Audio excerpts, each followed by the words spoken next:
आज बनवली घरच्या घरी पाणीपुरी। चला तर बघूया कशी बनवली। इकडे मी चिंच घेतली, चिंच स्वच्छ पाण्याने धुवून घेतली। त्यामध्ये 1 ग्लास पाणी टाकलं व उकळायला ठेवलं। गॅसवर कढई ठेवली, कढईमध्ये तेल टाकलं, तेल छानपैकी गरम करून घेतलं। त्यानंतर त्यामध्ये पुऱ्या टाकल्या। ह्या पुऱ्या मी विकत आणलेल्या आहे पाकिट, तुम्ही घरी पण बनवू शकता मैदा आणि रवा वापरून, त्याच्या पण खूप छान अशा पुऱ्या तयार होतात। सगळ्या पुऱ्या छान असे मी तळून घेतलेल्या आहेत। तिकडे चिंच पण तयार आहे। चिंचेचं सर्व पाणी काढून घ्यायचं व चिंचेला थोडंसं मॅश करायचं। मॅश झाल्यानंतर चिंचेला आपल्याला पूर्णच्या गाळणीमधून चाळून घ्यायचं आहे, म्हणजे त्याच्यातले चिंच वगैरे दोरे वगैरे सर्व निघून जातात।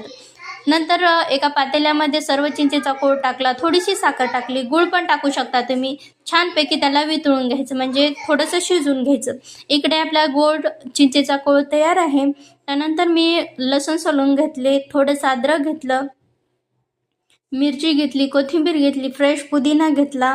मिक्सरमध्ये पुदिना, मिरची, अद्रक, लसूण, मीठ, थोडेसे जिरे छानपैकी त्याला फिरवून घ्यायचं।